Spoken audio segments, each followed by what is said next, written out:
The universe is not a chaotic collection of separate fragments, but a remarkably ordered system permeated with deep meaning.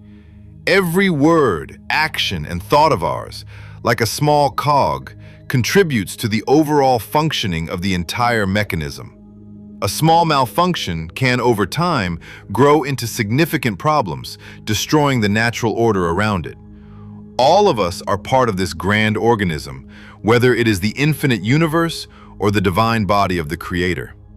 Just as a healthy cell affects the condition of the entire organism, so the actions of each person shape the destiny of our common home, planet Earth, and of our future generations.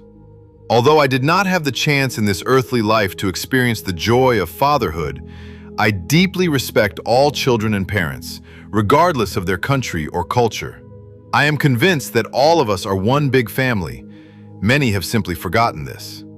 Not wishing to wait any longer for miracles from outside, and striving to show love to all that exists, to people, animals, and the earth, I decided to try to change something in this world on my own, becoming that cog which seeks to preserve harmony and believes that it will become clear to others. Without love and unity, we will not be able to exist as a whole mechanism.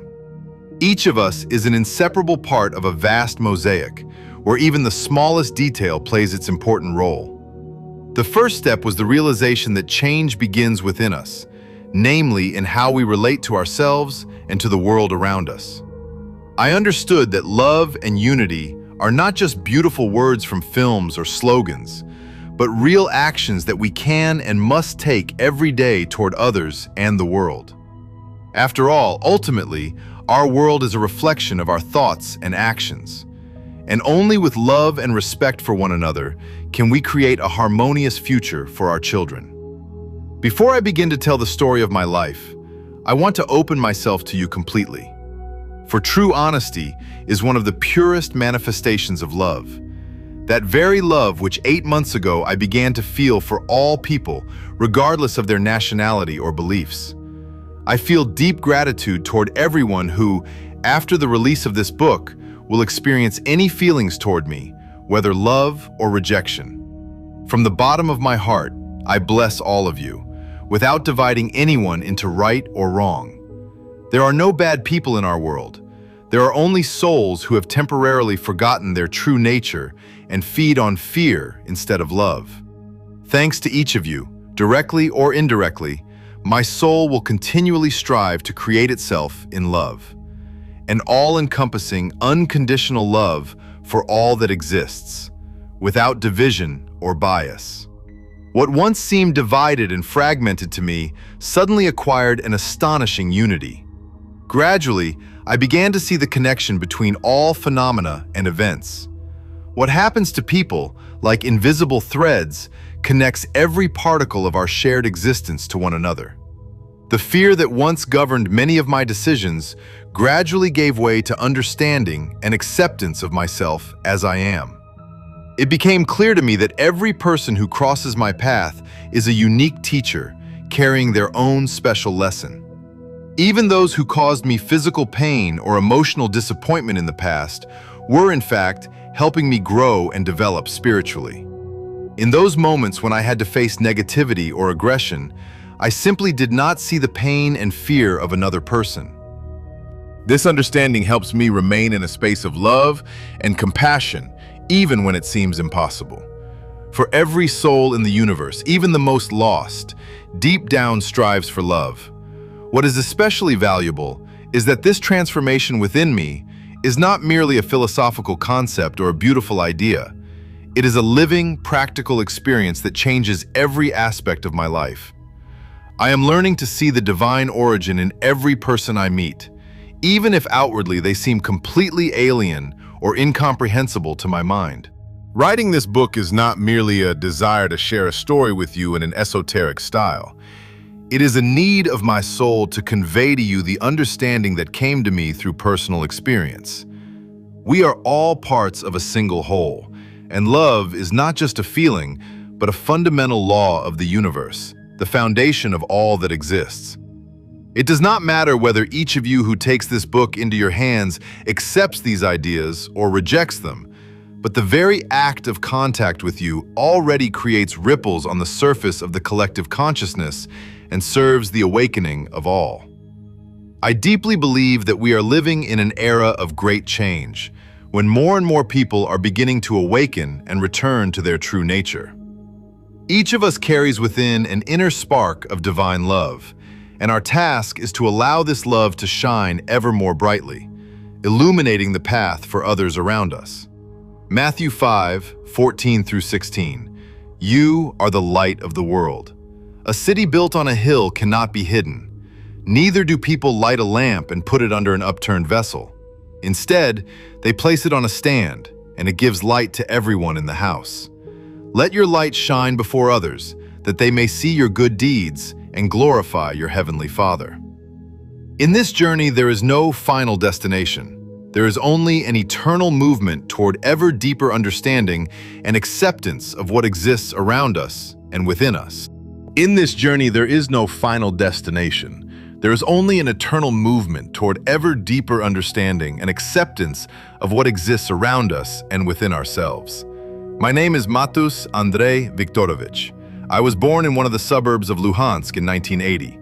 From my earliest childhood, my life was accompanied by restlessness and anxiety. In elementary school, I experienced fear toward any manifestation of attention directed at me. Poor grades, unfinished homework, and even simple interaction with older students caused me panic terror. A turning point in my character occurred in the 5th grade, when I decided to try on the role of a bad guy.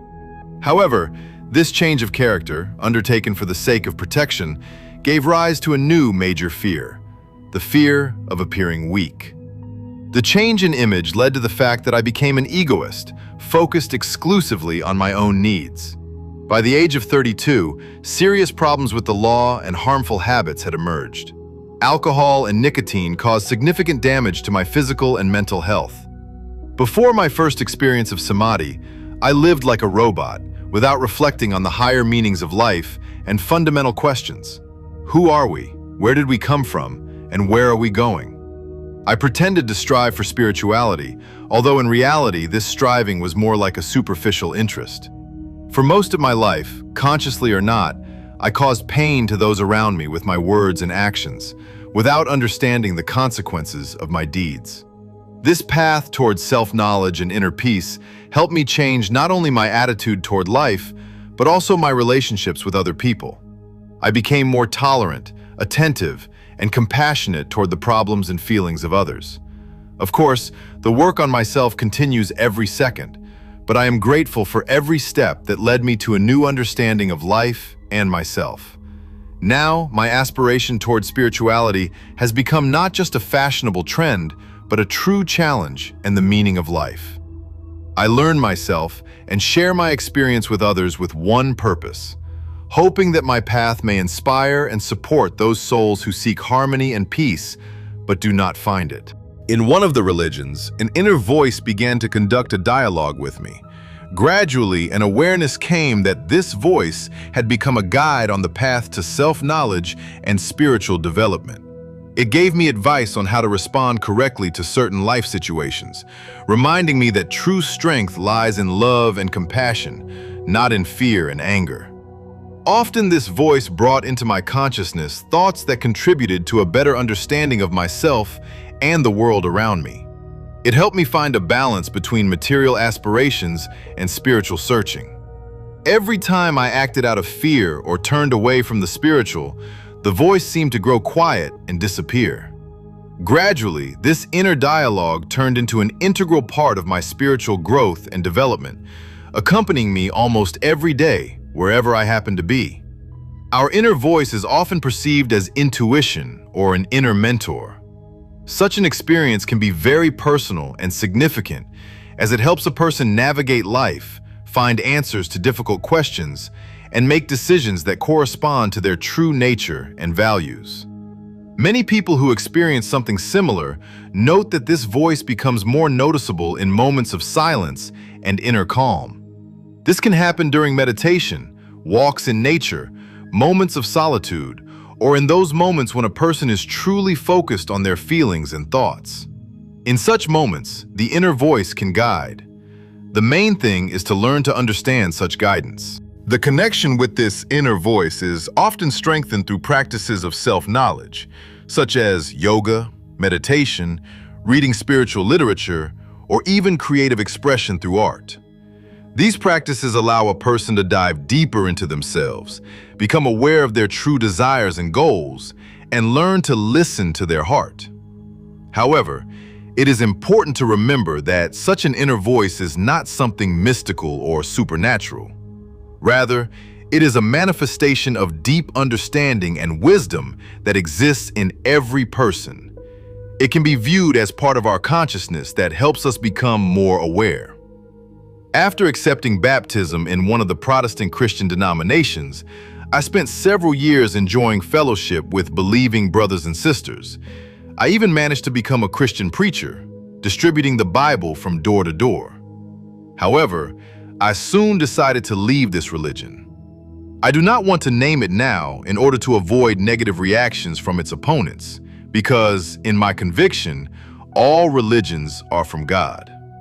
After voluntarily leaving Christianity, I subscribed to many esoteric channels on the internet and began studying a wide variety of books, striving to find the Creator with love and without fear. Perhaps during that period, I also created in my consciousness the image of a spiritual teacher who constantly comes into the world to change it and leave behind a trace filled with love and compassion. I admit that due to the intense search for truth in different religions, I may have developed a psychological problem. But what is remarkable is that even if the voice in my head is a product of imagination, its advice is always logical. By following it, I began to feel inner calm, regardless of external circumstances and problems around me. I realized that this inner voice makes my life more harmonious, helping me get rid of fears. Later, I became convinced that through this voice, the Creator Himself speaks. I believe in this. Why? Despite the fact that it may, possibly, be connected with psychological problems, nevertheless, being in this state brings me peace and a desire to do things with love for others, without egoism. My former wife also noticed these changes. How many tears my poor wife shed during the time of our life together, only God knows. But my gratitude to her will always be expressed with love and tenderness. Even if by the time this book is released, she creates a new family with another person. If this happens, I sincerely wish happiness to both of them. She remains a wonderful and remarkable person, and beside her there will be only the same wonderful and remarkable companion. Therefore, if this happens, I sincerely wish them happiness and love. I came to my former wife almost 2 years ago from Lugansk to America, and at the time of writing these lines, I am awaiting the divorce documents. And despite all of this, I will always speak of my former spouse only in the best way. She played an important role in my life. Memories of her will be warm and tender. I understand that each of us walks our own path, and consciously or unconsciously, but we both, some to a lesser degree, some to a greater, did things that led us to be at different points in life now. The divorce process became a motivation for further inner changes. Divorce led me to the understanding that an inner world and harmony with oneself and with others are the main components of human happiness. I realized that small deeds filled with love can change the world for the better. For each of us deserves happiness and love, and I believe that my desire to change the world alone in 2024 will eventually bring results. Even if those results come after me. In March 2023, after another argument with my wife, I went into one of the empty rooms and in a surge of emotion, dropping to my knees in front of the couch, addressed the Creator in prayer. This prayer sounded more like a demand than a request. Father, I have searched for you for so many years in religions and esoteric books, but what is their meaning? While everything in life is calm, we are calm, but as soon as something goes off plan, we lose faith and destroy relationships with others and with God. So maybe you do not exist, and perhaps God was invented as a tool to control people for the sake of power and money. But if you truly exist, Show me this in a way that I understand why, in stressful situations, I cause pain to others. Does my wife have grounds to be offended by me? I do not drink, do not smoke, do not cheat, but I am nervous. I admit that I do not want to be like this, but I still get nervous. If you, God, exist, explain this to me. And the Creator answered, literally.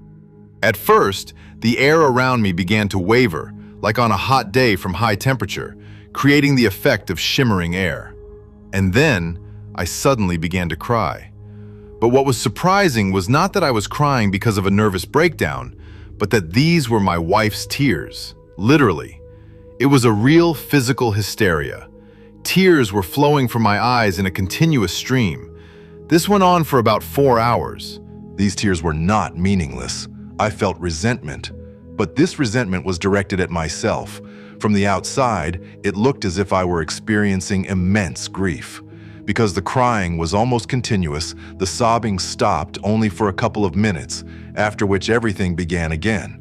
And soon, due to the dilation of blood vessels, my face turned red. This was not just a psychological breakdown, but something more, which became obvious at the moment when, along with the tears, there arose a strong feeling of resentment, directed not at my wife, which might have seemed more logical in that situation, but at myself. On that day, I was given the experience of all the emotional pain that I had caused my former spouse. I did not drink, did not smoke, did not cheat. We lived together for only 1 year, and yet I caused so much suffering. During the continuous hysteria, not counting the pauses between sobs of 5 to 10 minutes, the state released me only for that brief time, and then everything began again over the course of 3 to 4 hours. Thoughts appeared in my head that I did not expect to hear there at all. Now I cannot remember exactly how long I cried that day, and I cannot reproduce word for word the thoughts that arose at that moment, but their essence was as follows. Andre, why are you doing this to me? Why are you making me suffer when I give you my love? It hurts me. And there were many other words that sounded in my head then. All of them did not belong to me, but to my former wife. The tears and the body were mine, but the thoughts were chuji, feminine, not my own. In short, the Creator truly answered the prayer. After the argument, my wife immediately left the apartment so as not to be in the same space with me, at the same time that I closed the door to pray, being in an emotional surge. When she returned, I came out of the room in a completely different state. As soon as she entered the apartment, I began to ask her for forgiveness for the emotional pain I had caused her over the course of a year. I did this not in order to make amends or reconcile, but because it was inwardly painful. About the suffering of the soul after death, if it is the Creator's will, and if I remain alive, I will write later in this book. But then I asked for forgiveness precisely for this reason. It was completely irrelevant to me what my wife might think of me for being the first to make concessions and fully acknowledge my guilt. For at that moment, my soul, and I firmly believe this, experienced a state of karmic reckoning and recognized its own essence. It was as if all the barriers and protective mechanisms of the mind had collapsed. It felt like an awakening, as though I saw the world in which I had lived through entirely different eyes. I had always considered myself a rational and clear-minded person, but in that moment, I understood how deeply mistaken I had been about myself and my life. Then a powerful and sincere desire arose within me to kneel before my wife and truly ask her for forgiveness, striving to change the situation even if it might wound my own ego. The ego receded into the background, and the soul remembered its true nature, unconditional love, free from egoism and fear. Words cannot convey the happiness I experienced that day. When my wife returned, I came out of the room with tears in my eyes and began asking her for forgiveness.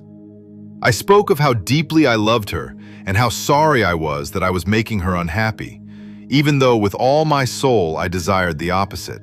I realized that if I remained the same, I would continue to cause her pain. Yet, if I began to conform to her expectations by abandoning my own opinion, I would ultimately live a life that was hers, not mine. That evening, I suggested that we separate without any conditions, fully aware that without me, my wife would be significantly happier, even though it would be much sadder for me, at least for some time.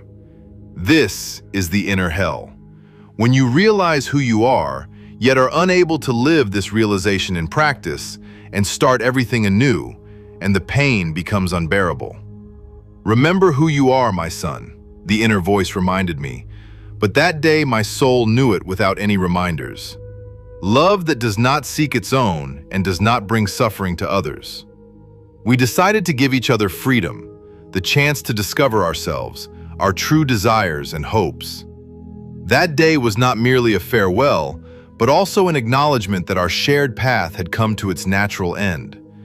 This experience taught me that love is not only our feelings and emotions, but also the actions we take for the well-being of others. At first, after listening, my wife reacted with distrust, believing that this was simply my way of trying to reconcile with her. However, after we went together to see the apartment I was planning to rent, her view began to change little by little. In March 2023, while still legally married, we began living separately. As a result, at the time of writing these lines, namely October 29, 2024, I was awaiting the receipt of the official documents confirming our divorce. Now that you know about the event that radically changed my life, I suggest returning to March 2023 and walking this path with me from the very beginning. Even if one were to assume that all of this was merely a product of imagination, how can one explain the fact that the more crazy I appear to the surrounding world, the more reasonable my actions seem to those who are close to me? Those close to us notice this in our interactions as well. Although my relationship with my wife had changed, it continued to remain an important part of my life. We learned to communicate on a new level, without resentment or reproach, with respect for each other's choices. Our rare meetings became more sincere, and our conversations deeper. It was as if we were getting to know each other all over again, but this time as friends rather than marital partners. And now I am here, on the threshold of new possibilities, ready to accept the challenges that life presents to me. Although the path that brought me here was not easy, I do not regret a single step. Every experience, every encounter, and every decision made me who I am today. This is the inner hell, when you realize who you are, yet are unable to live this realization in practice and start everything anew, and the pain becomes unbearable. Remember who you are, my son, the inner voice reminded me, but that day my soul knew it without any reminders. Love that does not seek its own and does not bring suffering to others. We decided to give each other freedom, the chance to discover ourselves, our true desires and hopes. That day was not merely a farewell, but also an acknowledgement that our shared path had come to its natural end. This experience taught me that love is not only our feelings and emotions, but also the actions we take for the well-being of others. At first, after listening, my wife reacted with distrust, believing that this was simply my way of trying to reconcile with her. However, after we went together to see the apartment I was planning to rent, her view began to change little by little. In March 2023, while still legally married, we began living separately. As a result, at the time of writing these lines, namely October 29, 2024, I was awaiting the receipt of the official documents confirming our divorce. Now that you know about the event that radically changed my life, I suggest returning to March 2023 and walking this path with me from the very beginning. Even if one were to assume that all of this was merely a product of imagination, how can one explain the fact that the more crazy I appear to the surrounding world, the more reasonable my actions seem to those who are close to me? Those close to us notice this in our interactions as well. Before stepping onto this path, I want to confess that I voluntarily accept the role of a madman and stop resisting the thoughts that have pursued me for the past 7 years. I sincerely came to believe that the voice inside me is the voice of God. Why am I doing all this? In November 2024, nuclear weapons began to be discussed more and more frequently in the mass media and on social networks. Fear of them, consciously or unconsciously, is leading humanity to a dangerous line beyond which total destruction awaits us all. What is the life of one person compared to an entire planet? In the name of peace, people destroy one another by the tens of thousands every day, taking that peace away from others. Harmful habits that lead to fatal diseases, hunger, wars, interracial and religious hatred, low living standards in poor countries, and many other factors force me to reflect on the fact that if we continue to remain passive observers, humanity will eventually disappear as a species.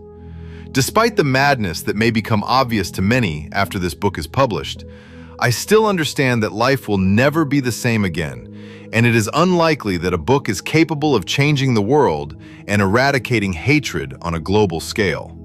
But it is worth trying, at least for my own sake. For the first time, having accepted my madness and made peace with it, I began to follow the advice of the inner voice, despite the difficulties this created for my ego in real life. It was in this state that I truly began to love all people, regardless of their country, nationality, religion, or culture. I realized that the soul exists in the air, or in the body of the Creator, and that we are all one. We are all part of the body of the Creator. The love that the Absolute grants us without egoism is present in each of us. Many have simply forgotten this. I remembered, through madness perhaps, but I remembered. I sincerely believe that there are no bad people in the world. There are those who are full of fear, and because of this they are unhappy themselves and cause suffering to others. But at our core, we are all love. We have simply forgotten it. And if I, even through madness, have remembered that we are all love, I cannot help but try to change the world, at least a little, by freeing it from fear and stopping humanity at the line beyond which self-destruction awaits us all. Now that you know the reasons and motives that led me onto this path, I want to express my gratitude to everyone who will read this book. Thank you for understanding that I am not a writer and never have been. I do not know how to write by the rules, and as I mentioned earlier, I will write in the form of a diary with an esoteric inclination, if such a genre even exists in literature. Do not view this book as a work of fiction, but as the thoughts and reflections of a person who came to believe that God Himself was speaking to him, and who decided to share this experience with others, to try, through this book, to stop humanity from the self-destruction toward which we are all rushing at tremendous speed. Perhaps many will consider this nothing more than a product of my imagination, while others will see in these words a reflection of their own inner experiences. In most cases, that will be true. I do not ask you to believe me unconditionally. I ask only that you open your hearts and minds to what may at first seem unusual or even strange to us. I believe that within each of us lives something greater than what we are accustomed to seeing in ourselves. This book is not only my personal path, but also an invitation for all of us to reflect on our place in the world, on what we can do to change it for the better, and to leave our children a garden, not ruins. I realized how fragile our world is. We are like children playing with dangerous toys without thinking about the consequences. All of us have a chance to set things right, if only we can unite into a single whole. We are all capable of becoming carriers of love. Within each of us lie great abilities to give love and compassion. My goal is not to impose my beliefs on you, but to offer the possibility of seeing the world differently, through the prism of love and unity. In this madness, as I have already said, I came to understand that we are all connected by invisible threads, and that each of our actions echoes in the fate of others. May this book become for you not only a revelation, but also a source of inspiration.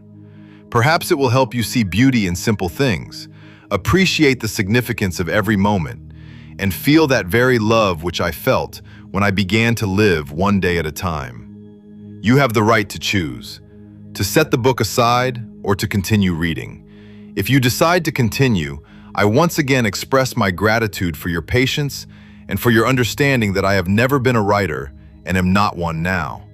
From this point, I suggest returning to the moment when I first experienced samadhi and sharing what exactly I asked of the Creator on that day. I did not only ask to be shown why my wife was offended by me, I quite literally demanded explanations from God as to why I felt so bad and why I caused suffering to others, even when, in my heart, I did not intend to do so. If you, God, truly exist, then help free the soul from suffering, but do so genuinely, not as it was in the past when I went from door to door with a Bible, claiming that God is love, yet in stressful situations behave differently. No, truly. So that in this lifetime I might experience what it means to be a believer through personal experience of communion with God, and not through the experiences and words of others. I spoke emotionally that day, saying that God had a wonderful opportunity to help His children, through me. On that day, I asked for help in writing a book, but not merely a work of fiction, rather something greater, something that would make people believe and follow me, freeing themselves from fear and filling themselves with the love of the Absolute. I completely surrender my body, mind, and soul into your hands. Only free me, and as many people as possible, from inner suffering. And the Creator answered. From the moment of the first experience until the writing of these lines, I have been in a state of samadhi 4 times, and saw an aura in the form of multicolored, transparent soap bubbles the size of a fist, about 1 meter in diameter, surrounding the physical body. I saw sound that had the form of a jagged green wave. I saw intelligent fear in various forms, which, if it is the will of the Creator and not my own, I will describe in this book in greater detail later. I saw that everything in the universe is moving toward the source, and that there are no sins, and that the air around us is the very kingdom of God. I saw and understood many things that day, which I will write about later, if, of course, there is a later for all of us, given our way of thinking and our hatred toward one another. Some may say that these are fantasies and hallucinations. Perhaps you are right. But the moment I believed in this madness as truth, my psychological state began to grow calmer, something that those around me also noticed. The Creator answered. And for me, as a person who believes in God, to deny this would be to deny God Himself. Therefore, on November 5th, 2024, I began to share my thoughts in this book. After becoming acquainted with them, many will consider me insane. Others will say that this comes from the devil, and much other negativity will be directed at me. But the voice inside said, "My son, you asked? Yes. Then receive the answer. The world in which you live is dual. No phenomenon can exist without its opposite. There is no criticism without praise, just as there is no love without fear. Some will hate you, others will love you. The choice is yours, my son, although in essence there is nothing to choose from. You chose love long before you became aware of it, and you continue to do so to this day on the pages of this book. You are afraid to write this book. This fear is connected to me. It is precisely fear of punishment that prevents you from remembering who you truly are. All of you are children of the living God. However, for most of you, the process of remembering becomes impossible because of your own choice. Consciously or not, only you place upon yourselves the yoke of the sinner. I do not consider you as such, and since all sinners are believed to be destined for hell, you invented in advance a way to avoid it by calling yourselves my slaves, even though in ancient times this title was a mark of honor. But for you it has become a source of shame and humiliation. It is fear of me that restrains you, child, from writing this book. You have come to terms with the possible negative reaction of those around you. Physical and mental difficulties frighten you less and less, yet you still fear hell, a place you have never seen, but where, in your opinion, you might end up because of this book. Therefore, continue to evolve spiritually with this book, and I will continue to support you on this path through your thoughts. My children, this way will help many free themselves from fear and feel my blessing while still alive, a path without attachment to results, filled with meaning and joy. Before we continue creating this book, allow me to calm your hearts and explain why you and all who follow your example will be able to create your own gospel with love, without fear. The love of the Absolute that the first disciples of Jesus described in their messages.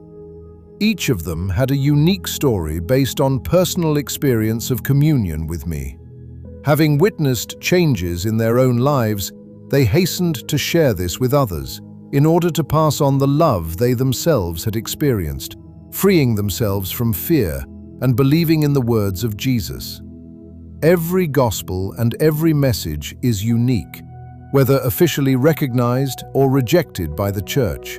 For I speak to you in a language that is understandable specifically to you, using the images and masks you wear in earthly life. Messengers of truth in different religions knew everything from the beginning. They, like sincere believers of any faith, transmit my messages through the prism of their experience and vocabulary. That is why these messages differ so greatly. And all my messengers spoke of one thing. You are children of the living God. My children, I make no distinctions among you, and what is available to one is available to all. Yet often you do not accept my messages. The soul accepts them, but the mind demands proof, rejecting the truth. This way is the proof that these words come from me. This is a message that can help each of you find faith if you sincerely desire it. This message will help you free yourselves from sins, fears, and karmic knots, step by step drawing you closer to the light of divine truth, while purifying your divine energy and acting in harmony and love with the world around you. Your world is made of opposites, and you cannot be in two places at the same time. To appear in one, you must first disappear from the other. For something new to be born, the old must depart. To be, one must first not be. By comprehending the depth of my teachings, you will become true disciples, discovering genuine wisdom that grants liberation. This liberation will free you from the chains of fear and duality inherent in the world. The reality of most people is woven from opposites, not allowing them to exist in different states at once. To manifest in one, it is necessary first to withdraw from another. The birth of the new inevitably entails the departure of the old. Being is revealed through non-being. Wisdom says, new wine must not be poured into old wineskins, for they will not withstand its violent fermentation and will burst, spilling the precious contents. New wine requires new vessels, capable of preserving both it and themselves. Yet those accustomed to aged wine often regard the new with prejudice, believing that the old is always better. You are like precious vessels filled with divine essence. Within each of you already exists everything necessary to receive the great gift of awareness and unity with me. For you were created in my image and likeness, and a particle of my love lives in the depths of every soul. After awakening, fear and division, so familiar to your world, begin to dissolve like morning mist under the rays of the rising sun. You gain the courage to accept your strength and greatness, your potential as co-creators of reality. Let every step you take be infused with awareness, every word with love, every thought with compassion. This is how the divine manifests in the material, through your actions, your service, and your unconditional love for one another. I am always with you, in every breath and every heartbeat, hearing your call for help. Listen to the silence within. My voice sounds there. Look with the eyes of the soul. My wisdom is reflected there. Love without conditions. My essence is revealed there. Move forward without fear, for you are never alone, and every choice you make is an opportunity to reveal divine love. Remember that the more love you give to the world, the more it multiplies in your hearts. You return the soul to its original state and gain true freedom from fear and duality. Your world is built of opposites. The new is always born through the departure of the old. Just as new wine requires new wineskins, so new wisdom seeks new understanding. Yet those accustomed to the familiar often fear the unknown. Only by grasping the depth of my teachings will you become true disciples, discovering authentic wisdom that grants liberation to souls. It will free you from the chains of fear and duality, and only then will you be able to dwell in harmony, accepting the changes and challenges around you as part of the eternal cycle of life. The human subconscious can be likened to a vessel awaiting fulfillment. The wine within this vessel symbolizes your character, shaped by life experience accumulated through the perception of the world. To change one's character, it is necessary to begin by cleansing the subconscious of old patterns and limitations imposed by the ego. How this can be done, we will discuss later. For now, my beloved, I will tell you how to become a new person and attain true faith. Faith grounded in a personal relationship with me. Faith is the realization of what we hope for and the confidence in what is unseen. It is not merely beliefs based on the experience of others, but your personal path leading to true understanding and communion with the higher. It is precisely this path that will help you remember who you are and why you came into this world. My signs and symbols are all around you, yet you do not notice them. Consciously or unconsciously, you pass by my messages. Messages that could help many of you uncover the truth. Everything that is brilliant is simple, and everything that is simple is brilliant. So that my words may become for you not merely esoteric reflections, but true salvation, I will begin with a simple yet profound explanation. Fractals, which surround you everywhere, are astonishing hints of how, if you so desire, you can recreate yourself within a single lifetime, becoming a better version of your former self. These incredibly complex yet elegant geometric structures demonstrate how something astonishing and uniquely new can emerge from the simplest elements. So it is in your life. At times, small but meaningful changes in thinking, behavior, or habits can lead to deep personal and spiritual transformation. Just as each fractal consists of repeating yet infinitely diverse patterns, so you too can reshape your thinking again and again, discovering ever new facets of your emerging spiritual self. You need only look more closely at the world around you, listen to your inner voice, and find within yourself the resolve to move forward. And then, one day, you will discover that you have become a completely different person, more harmonious, purposeful, and fulfilled. For the possibilities for self-transformation are limitless. One need only view them from the right perspective.